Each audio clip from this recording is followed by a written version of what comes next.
चढ़ा लो, लेकिन जो तुमने पाप कर्म किए हैं उनकी सजा तुम्हें भुगतनी ही पड़ेगी, क्योंकि इस संसार में कर्म प्रधान है। जो मनुष्य जैसा कर्म करता है उसको वैसा ही फल मिलता है।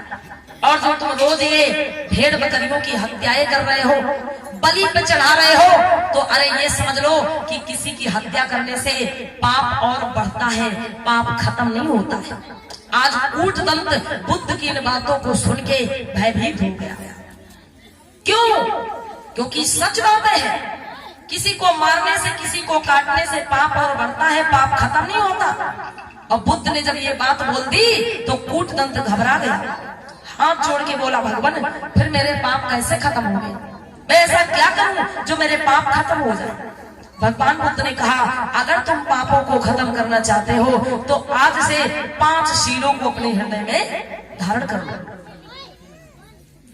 अकारण किसी प्राणी या जीव की हत्या ना करो, चोरी ना करो, व्यभिचार ना करो, झूठ छल कपट चुगली लड़ाई झगड़ा से दूर रहो, जुआ और नशा से दूर रहो। जब तुम पाप करोगे नहीं तो तुम्हारे ऊपर पाप लगेगा नहीं, और जब तुम पाप करोगे नहीं तो तुम्हारे ऊपर पाप लगेगा नहीं, फिर तुमको किसी की हत्या करने की जरूरत पड़ेगी नहीं।